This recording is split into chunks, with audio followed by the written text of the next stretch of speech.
안녕하십니까, 지훈입니다. 오늘도 부처님 말씀 들으시는 모든 분들 일체 고난과 고통에서 벗어나 늘 행복하시고 평온하시길 기원합니다. 오늘 부처님 말씀 시작하겠습니다. 오늘 법보편 17번째 이야기, 언행일치. 야, 100번, 1000번, 만번을 말해도 아깝지 않은 말입니다. 언행일치. 부처님께서 왕사성 중림정사에 계실 때 왕사성의 수마갈타 연못 근처에 테라라는 외도가 살고 있었다. 그는 비구들이 들으라는 듯이 큰 소리로 말했다. 내가 하나의 개송을 읊을 때 누구라도 대답하는 사람이 있으면 나는 그의 제자가 되리라. 비구들이 성 안으로 걸식 나갔다가 이 말을 듣고 부처님께 전하니 부처님께서는 저녁 때 외도를 찾아가 내가 개송을 읊으면 내가 대답하리라고 하셨다. 외도는 정색을 하고 큰 소리로 개송을 읊었다. 비구는 법답게 살아가면서 중생들을 두려워하지 말지니 마음을 고요히 하고 나쁜 행동을 멀리 버리고 계율을 지켜 번뇌를 쉬어라. 부처님께서는 그의 속마음을 아시고 개송으로 대답하셨다. 만일 내가 말한 것처럼 내 스스로 그렇게 실천한다면은 나는 너를 훌륭한 장부라고 인정하리라. 그러나 내가 너의 말을 들어보니 말과 행동이 걸맞지 않는구나. 자기의 마음을 거두어 잡아 함부로 날뛰지 못하게 하는 것을 법을 따르는 것이라 말할 것이니 너 자신의 마음을 길들이고 고요히 쉬도록 하라. 부처님께서 이미 자기의 마음을 알고 있는 사실에 놀란 외도는 자리에서 내려와 합장하고 여쭈었다. 저는 이제 바른 법과 율 안에서 사문이 되어 비구의 법을 얻을 수 있겠나이까 하자 부처님께서는 외도에게 출가하여 사문이 될 것을 허락하셨다. 자바암경 제35장에 있습니다. 자, 외도가 했던 개송과 부처님께서 하셨던 개송을 다시 한번 짚어보겠습니다. 비구는 법답게 살아가면서 중생들을 두려워할지니 마음을 고요히 하고 나쁜 행동을 멀리 버리고 계율을 지켜 번뇌를 쉬어라. 듣자. 부처님 말씀을 듣자. 완벽한 말이거든요. 예, 실로 완벽한 말인데 이 말은 아무나 할 수 있지만 이거를 실천하려면은 제가 늘 말씀드리지만 일체 탐진치에서 오욕락에서 벗어났을 때만이 되는 거고 또 여기에서 한 단계 더 나아가서 수명통과 인연법을 알게 된 상태에서 되는 겁니다. 왜냐하면은 법답게 살아간다. 1차적으로 이거 어렵잖아요. 그죠? 법답게 살아간다는 게 어렵지만 이 법답게 살아가면은 무한한 힘이 나와서 그 어떤 고난과 두려움도 없어지는 단계입니다. 그렇기 때문에 스승을 모시고 공부하지 않으면 중생들을 두려워하는 마음이 없어지게 됩니다. 예, 기본적으로 중생심이 아상이 있기 때문에 법답게 살아가면서 등력이 되면 중생들을 두려워하는 마음이 없어지게 된 거예요. 보호함, 그러니까 금강경에 보면 그렇죠. 바라녁 따라 삼맥삼벌이심, 선남자 선인 바라녁 따라 삼맥삼벌이심 할 때 응원하주 응원항복하시는 죄송합니다. 제가 말이 꼬였네요. 웅운하주 오나 항복 기심하오리까 할 때 부처님께서 그러죠. 내가 늘 보살들을 선혼염 제부촉 보살한다 그러죠. 잘 보호하고 당부하고 부촉하신다 그러죠. 그 말이 사실은 그냥 걱정하는 게 아니라 잘 살펴서 늘 걱정하고 늘 바른 길로 가게끔 부족한다는 거거든요. 이것은 이 공부할 때 이 시주님들의 고마움을 절실히 알게 되면은 그 시주님의 시주법이 두려워지는 정도는 이게 머리로가 아니라 몸으로 뜻으로 알게 되거든요. 예. 시주를 받으면 많이 받으면은 좋아할 수 있잖아요. 이게 다 중생심이에요. 절이 커지고 이러면은 좋아지는 게 중생심인데, 물론 기쁘고 환희스럽지만 그만큼 두려워할 줄 알아야 됩니다. 이 많은 시주의 은혜를 정말 쌀 한 톨도 법에 어긋남 없이 내가 회항시켜야 되는 그런 막중한 의무가 있거든요. 수행자들한테는.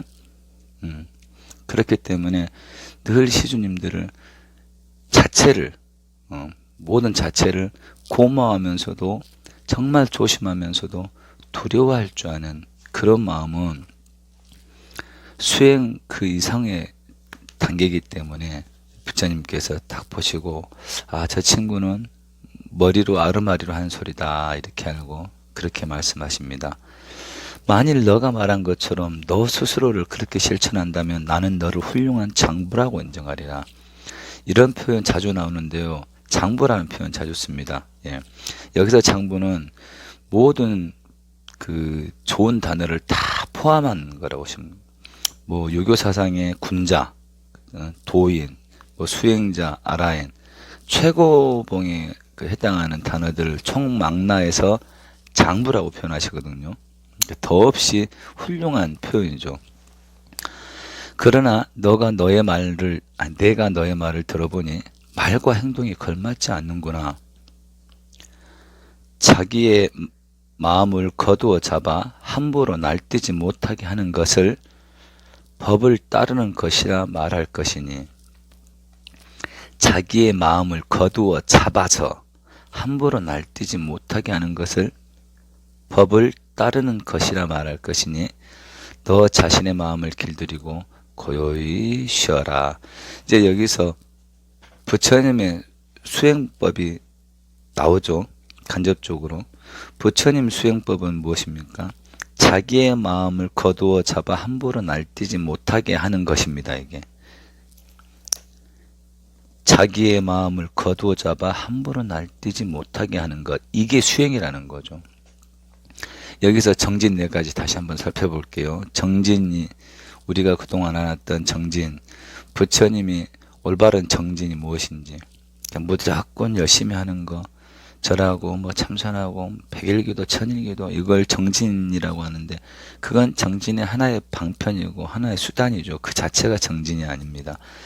정진이란 것은 아직 일어나지 못한 악업을 일어날 수 없게끔 늘 방비하고, 혹시라도 업력에 의해서 악업이 일어났거든 깡그리 밟아 눌러버리고, 그 다음에 아직 일어나지 않은 선업은 늘 세우려고 뜻을 세우고, 한 번 일어났던 선업은 계속 날로 증장시킬 수 있도록 애쓰고, 이 4가지를 정진이라고 하는 것입니다.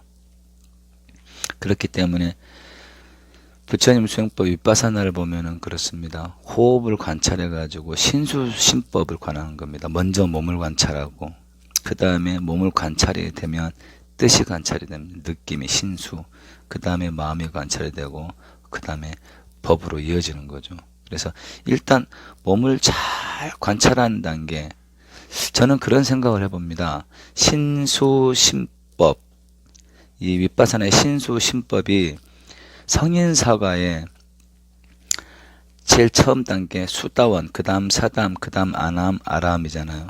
몸을 조복시키고 몸을 살필 줄 아는 사람은 수다원가, 그 다음에 느낌까지 정확하게 살펴보고 알아차리면 사담과, 그 다음에 마음까지 잘 살피고 조복받으면 안함과, 그 다음에 일체 법을 통달하면 아라원가. 저는 이게 부처님이 말씀하신 건 아니고 제가 공부해 보니까 그게 그렇게 이제 생각이 드는데요. 이렇게 자기의 마음을 거두어 잡아 일어나지 말아야 될 마음이 일어났다. 뭐죠? 악업이 일어났다. 그럼 그 악업이 한 번은 날뛰지 못하게 탁 단둘이 쳐버리는 거죠. 꼭 눌러버리는 거죠. 죽을 힘을 다해서. 그래서 부처님 공부하다 보면 역대 조사님들 그랬습니다. 내 진정 혀를 깨물고 죽을지언정 결코 악업을 짓지 않겠노라. 이 서원을 반드시 그 출가 수행자한테 시킵니다. 예. 공부고 수행이고 그거는 나중 일이고, 일단 머리 깎은 수행자는 지금 당장 목숨을 버릴지언정 결코 악업은 짓지 않겠노라. 이제 정진의 자세를 이제 그만큼 말을 하는 거죠. 그래서 우리가 집 지을 때 기초 설계부터 중요하잖아요. 도면도 짜야 되지만 기본 바탕을 잘 골라야 되는데, 뭐 모래 위에 있다가 그 다음에 기초를 제대로 설계하지 않는 그런 땅에 있다가 급하다고 집을 지어버리면 집을 아무리 좋게 지어도 집은 무너지게 돼 있지 않습니까? 마찬가지입니다. 우리가 이렇게 훌륭한 부처님법을 늘 기도하고 수행한다 할지언정 우리가 스스로 수시로 일어나는 악업을 대비하지 않고 그대로 방관해버리면 우리가 애써 공부한 기도 수행은 무너져 버리는 거예요. 스님은 뭐라고 표현해요? 좀 더 나아가서 지옥 가는 행동이라고 말하죠. 예.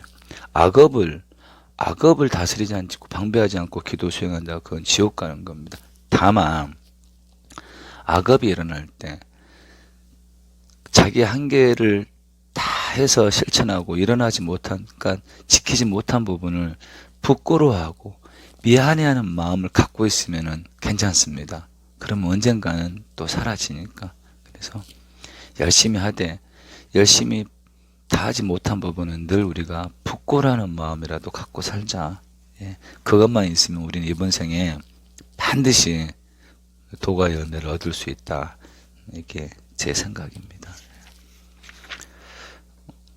정의, 그 다음 이야기는 정의, 6줄짜리입니다. 간단합니다. 18번째 정의라는 제목 한번 읽어보겠습니다. 부처님께서 사화띠 기원정사에 계실 때였다. 어느 날 어떤 제자가 부처님께 예배한 뒤 여쭈었다. 세존이시여, 가르침의 요점을 말씀해 주시면 게으르지 않게 살아가겠나이다. 부처님께서 말씀하셨습니다. 만일 너에게 정당하지 않고 다른 사람에게도 정당하지 않거든 그 법은 빨리 끊어버려야 한다. 그러한 법을 끊어버리면 법도가 세워져 길이 편안할 수 있느니라. 자바암경 제1장인데요. 이 부분은 이렇게 한번 각도를 잡아볼게요. 그러죠. 불교 수행하면 뭔가를 대단히 해야 되고, 용맹정진해야 되고, 막 절을 막 참참해야 되고, 이런 이미지가 같이 떠오르잖아요. 불교 수행하면 막 꾸준하게 앉아 있어야 되고, 그쵸? 이걸 반대로 표현한 것인 겁니다. 그런 거 안 해도 되니까, 일단 1차적으로 올라오는 악업만 잘 방비해라. 올라오는 악업이 일어나거든. 이제는 너가 살 곳이 못 돼. 같이 갈 수 없어 하고 그 업식을 무시하는 거죠. 외면하는 거죠. 우리는 어떻습니까? 악업이 올라오면 그대로 같이 놀아나잖아요. 그럼 전생에 지었던 악업에 또 지금 일으키는 악업이 계속 악업이 커져서 어떻게 되겠습니까? 진짜 무섭죠. 하지만 지금이라도 올라오는 악업을 외면하는 거예요. 이제 나는 부처님 가르침으로 사는 불제자야. 나는 너하고 더 이상 어울리지 않겠어. 딱 정확하게 인정하는 거죠. 그렇게 했을 때 그 과정에서 업식이 소멸된 만큼 마음의 등불이 자동적으로 켜진다라는 거죠. 이게 상대성으로 무언가를 하지 않아도 악업만 방비해도 그 악업이 없어지는 자리에 지혜의 등불이 들어가겠다는 거죠. 참 좋은 표현법인 것 같습니다. 네. 오늘 19번째 읽고 마무리하겠습니다. 뱀에 물리는 격. 뱀에 물리는 격이 어떤 건가 보겠습니다. 부처님께서 사화띠 동쪽 녹자모 강당에 계실 때 제자들에게 말씀하셨다. 비구들아, 내 법을 완전히 이해하였거든 법답게 받아서 지키고 만약 이해하지 못했거든 직접 나에게 묻거나 지혜 있는 수행자들에게 묻도록 하라. 그러니까 공부하는 사람들은 늘 스승을 곁에 두고 인터뷰하고 점검받고 숙제받아서 수행하고, 지금 그 얘기입니다. 어떤 어리석은 사람은 내 말의 뜻을 거꾸로 이해하고 있는 사람도 있느니라. 그런 사람은 힘써 수행한다고 생각하지만 내 말 뜻을 잘못 이해하고 있어서 몸만 수고로울 뿐 얻는 것이 없느니라. 비유하면 어떤 사람이 숲속에 들어가 뱀을 잡을 때 머리를 잡지 않고 뱀의 허리를 잡으면 도리어 뱀에게 물리고 마느니라. 그 사람의 목적은 뱀을 잡는 것이지만 뱀을 잡는 법을 잘못 알았기 때문에 뱀을 붙들기는 하였지만 도리어 뱀에게 물려서 심한 고통만 당하고 있느니라. 내 말 뜻을 거꾸로 이해하고 있는 사람도 그와 같느니라. 중화암경 제54장에 있는 내용인데요. 스님이 늘 반복해서 드리는 부분이잖아요. 기도 수행을 정확하게 올바르게 부처님 법대로 해야지 조금 힘이 생겨가지고 탈선한지도 모르고 자기 식대로 나가게 돼버리면 저는 반드시 지옥의 고통을 맛보게 된다고 제가 그렇게 심각하게 표현하잖아요. 부처님이 이렇게 말씀해 주시네요. 뱀을 잡으려고 하는데 머리를 잡지 않고 허리를 잡으면 되려 뱀한테 물릴 수밖에 없다. 아주 정말 현실적으로 정확한 표현인 것 같습니다. 그래서 늘 부처님 경전을 수지독송해야 되는 이유가 여기에 다 있습니다. 마음의 뜻처럼 하루에 5번씩은 아니더라도 우리가 늘 하루에 1번이나 하루에 2번 아침 저녁으로 이렇게 부처님 경전을 수지독송하고 듣고, 아, 부처님 법이 이렇구나, 내가 기도를 잘해가고 있는가, 아, 내가 이 부분은 나만의 생각으로 약간 탈선하려고 하지 않았는가. 사람이 한 길로만 갈 수는 없습니다. 가끔 셀 수 있어요. 가끔 샜을 때 그 셈에서 다시 큰 교훈을 얻을 수가 있거든요. 근데 그 셈을 자기가 센다는 걸 모르면 어떻게 됩니까? 만신창이 되잖아요. 만신창이 되고 끝내 잘못하면 죽을 수도 있기 때문에 탈선을 하는 것까지 괜찮습니다. 그 탈선도 공부니까. 하지만 능이 쉽게 돌아올 수 있는 상태에서 다시 자기를 딱 점검해서 잡아야죠. 그게 부처님 경전을 늘 수지독송함으로 인해서 나태함도 물리치고, 그 다음에 늘 살아있는 부처님 말씀을 직접 읽고 들음으로 인해서 법을 살피고, 그리고 혹시나의 지모를 탈선을 방지할 수도 있고, 그래서 수지독송이 최고입니다. 그래서 수지독송만 있으면 사실은 스승은 필요 없습니다. 필요 없다 그러면 좀 그렇지만은 자기가 수지독송을 정확하게 확신하면요, 솔직히 죄송한데요, 스승 필요 없다고까지 저 말하고 싶어요. 이제 조금 더디니까 스승들은 모든 것을 경험해보고 수행했기 때문에 자기를 조금 쉽게 안내해주고 좀 더 효율적으로 안내해줄 수 있기 때문에 큰 힘을 받겠죠. 하지만은 수지독송의 확신을 갖고 있다면 저는 충분히 그것만으로도 충분하다고 생각합니다. 예. 그래서 여러분들이 언제든지 스님 저는 수지독송 하기 때문에 더 이상 스님 필요 없습니다. 저 상관없습니다. 박수 쳐드릴게요. 진심으로 박수 쳐드릴게요. 그 정도 확신을 가지셨다면 저는 성공이거든요. 이 길 안에 해탈열반에 이르는 있다는 것을 확신만 하신다면 저는 이번 생 다 한 겁니다. 제가 만나는 인연들한테 그 확신만 심어준다면 저는 그분한테 이번 생 제 도리 다 한 거니까 그렇게 꼭 살피 헤아리시길 바랍니다. 오늘 이런 마음으로 성근공덕 짓는 하루 되시길 바랍니다. 성불하십시오.